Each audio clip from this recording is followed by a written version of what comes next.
Everyone, Outcast01 here, and we are back at my base. So, not too much has happened since the last video as of yet.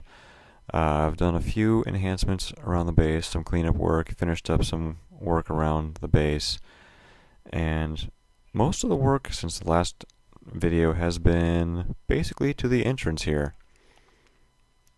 Now, I've been talking about potentially adding in some turrets here to help with the base defenses, and I may or may not do that. I was playing with them in my test world and I forgot one very important thing about them. They are freaking annoying. They have a startup texting sound that they make, and a firing sound that they make, and a shutdown sound that they make, and it's all just like speech. It's not like a cool mechanical sound. It's like, I'll show you in a minute here. But two things that I've added here. You may see that I've got some solar panels sticking up here. Those are to help with some battery packs that I have down here for the electrical age tools that are basically right under that doorway. But then I've also added in a entity detector so that now, you see there's no buttons on the door. I just walk up to it and it opens on its own. I still have to push the button to get out, because otherwise anytime I get near the doorway here it would constantly open up, but that door only opens for me. And I can actually, even with the exosuit, run full speed and go right in. How cool is that? Technology. Okay, so today is gonna be all about power and cleaning up this huge mess of my power generation room. So this is actually a very how can I put this? It's a mess. Okay, it's a mess. I've been doing some more research into this system, and I could have set this up much better. I set this up a while back ago before I really knew what the heck I was doing. And one of the main problems, my batteries never fully charge up, and here's one reason why. These guys are constantly drawing power from the system, and they're also cooling these far more than they need to. These are heat turbines, so these furnaces produce heat that then go out through these thermal cables. These turbines then take that heat, and one side has to be hot, the other side has to be cold, and that difference in temperature creates electricity. This is a real thing. This really does work in reality. There are these actual devices. The problem is these are too efficient at removing the heat. And so what I need to do is actually put another piece of the thermal pipe in between there and attach a relay to the power of these guys. So adding that extra pipe is going to separate these further out and allow me to put in a thermal probe that will then control the relay to turn these things off and on, because these things only need to run for like a second at a time to keep this at the temperature needed.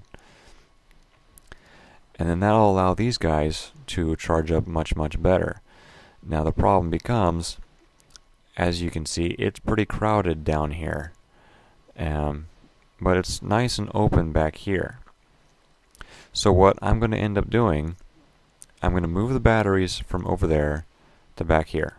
I'm going to make a new rack. I've already got a test setup done in my demo world that I'll show you in a minute here. I'm probably gonna, I might keep some of these guys around, we'll see. But these should be more than enough to charge up these, what was it, 32 batteries? Yeah, I've got 32 batteries here. And then I've got like another 4 there for the tools, but they're also got the solar panels. And then I also have the solar panel array up on the roof. There's 64 panels up there. So I've got 118 volts running down into this transformer that then gets dumped down to 50 volts to charge all these batteries. but because of power loss through the length of cable and everything else, it's not working out the way it should. So I'm gonna rework this whole area, and it's gonna be a much nicer, much neater setup here. Okay, and here we are in my test world. This may look familiar here. This is the test I made for the system that I currently have in my base. I've removed some stuff and am working with another system. That's what this is all about here. And these guys are going constantly, non-stop. So here's the new setup. So everything is basically getting turned like 90 degrees, and the still the same number of all the different components. Some more thermal cable, relays, electrical probes. See, these guys, they only turn on for like a second now, and allow the batteries to fully charge up. I've also got these set up in a 100 volt configuration instead of the 50 volt configuration. This will allow the power coming in from the roof to flow in much easier and allow these guys to charge up better.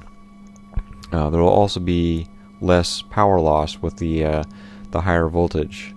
The amount of voltage number-wise will be the same, but percentage-wise overall it's actually less. So there's, you know, I'll lose like 2 or 3 volts from, you know, the power generation to here, but 2 or 3 volts out of 100 is a lot less than 2 or 3 volts out of 50.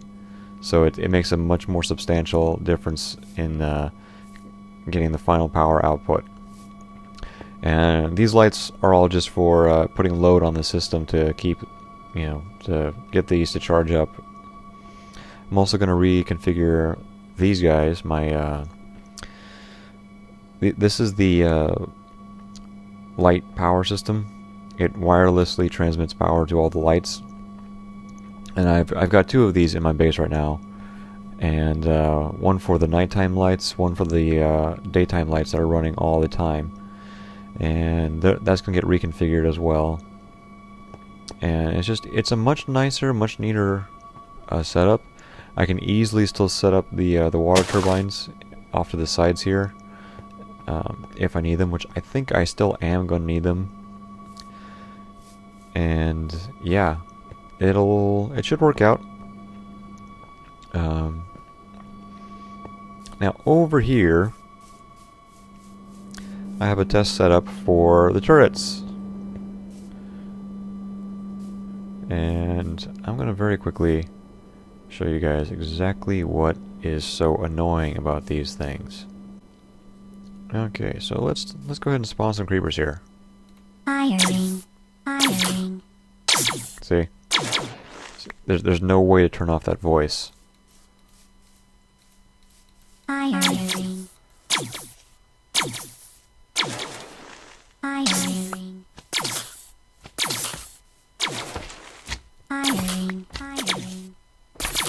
There's just every time it locks onto a target, it does that.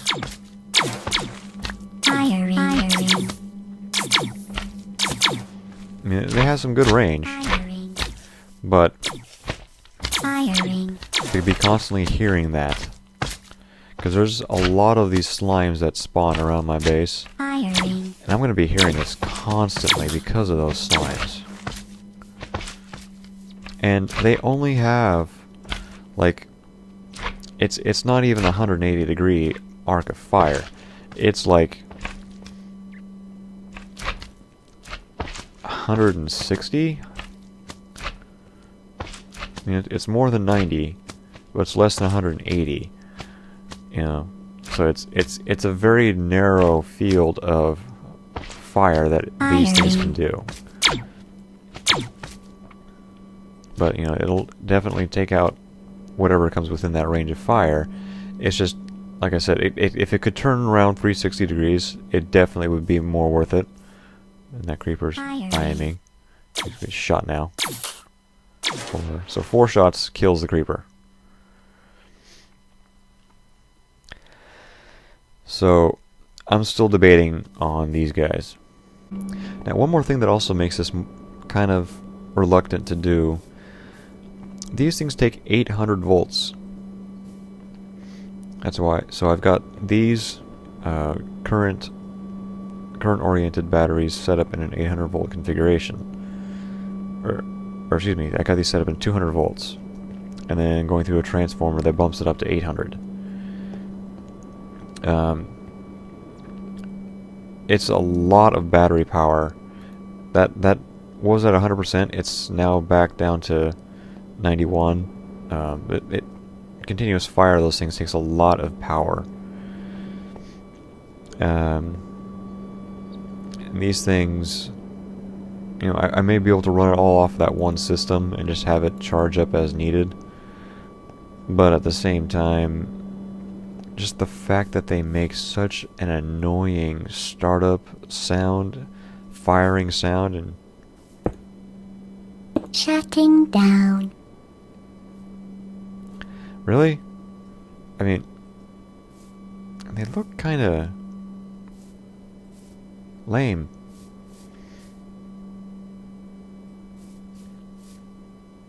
I don't know about these. Activated.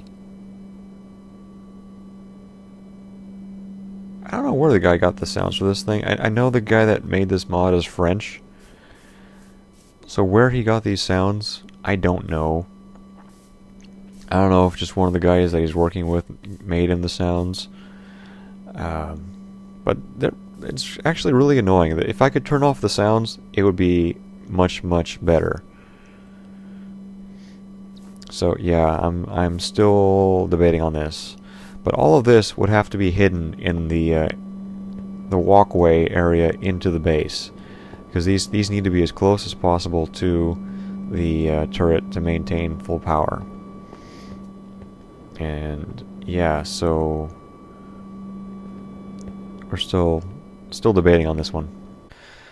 Okay, so I've started moving over some of these batteries, and it's kind of annoying the fact that because these all have durability on them, they each take up one slot in my inventory. So starting out, when they're brand new, you can stack these things like any other item. But once you place them down, even though they may not be hooked up to power, they start losing their lifespan. So, oops, dang it, I gotta be careful about that. Ripping up my floor here.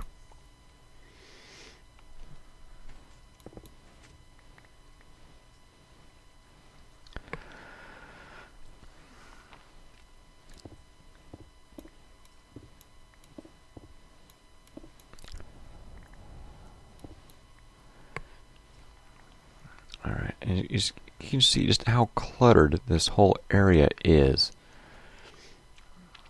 So it just makes it very difficult to navigate and do anything down here.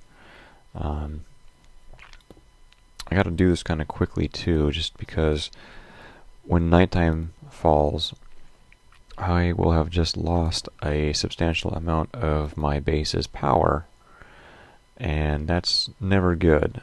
The last thing I need are mobs spawning in my base because of power loss.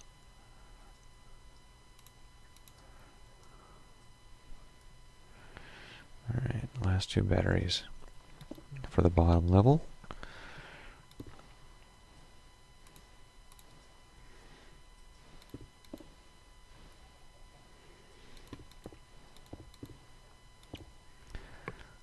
Maybe I'll be able to find some nice, some good work music to throw on the video here.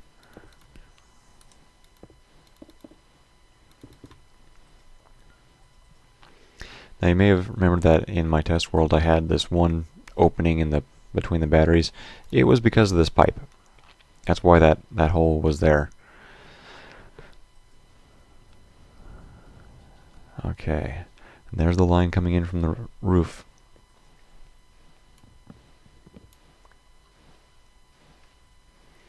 So this is all going to get reconfigured. but not at this particular instance in time. And time to get back to work. Alright, second bank is going down.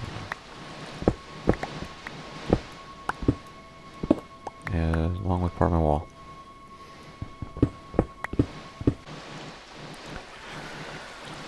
Now let's see if we can place these without blowing stuff up. Yay! Right direction. Okay, and I'm done. So here's the new setup. You see it's much more open over here. There's a lot less clutter. There's a lot less, just a lot more organization, a lot less chaos with the way everything is set up now. So I've got all my batteries right here now in one big bank. The nice thing about going with this setup too, I can easily reroute the pipe if need be, but more importantly, if I, later on if I decide to go to the full 200 volt system, this is much easier to scale.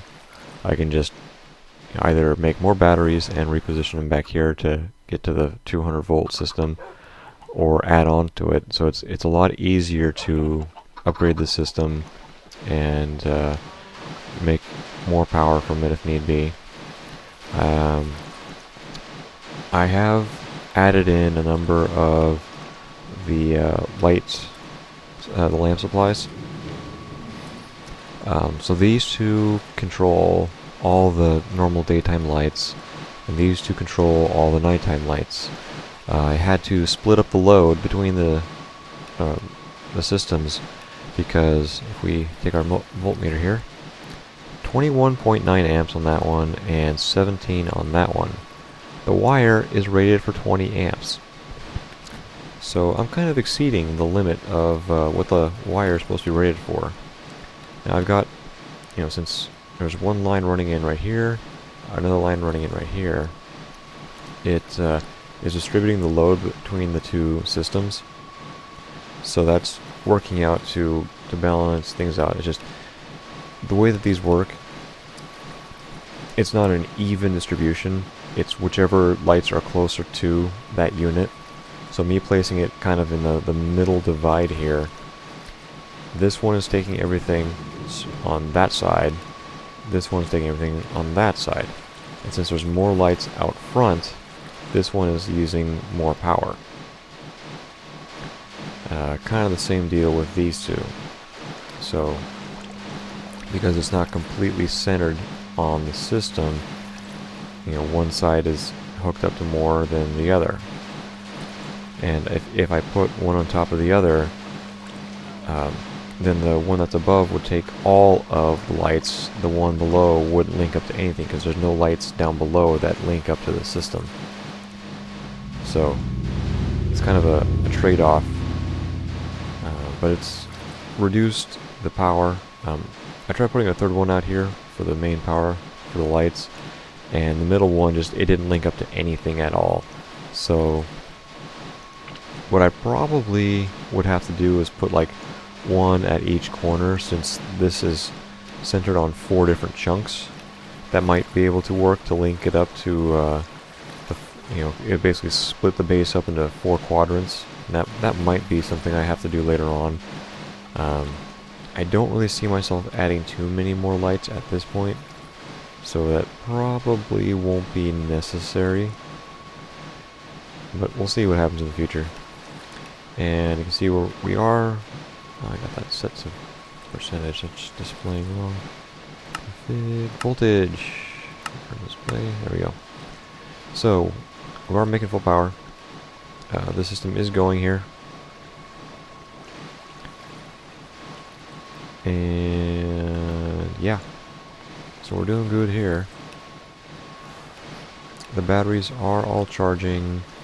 I still had to keep the water turbines down here just for that extra little bit of power, but all the batteries are charging up. The solar panels up on the roof are working nicely. It's nighttime right now, so stuff is being used up faster than it's being made. But if you look at the time, it says it's going to take 46 minutes for it to fully discharge the batteries.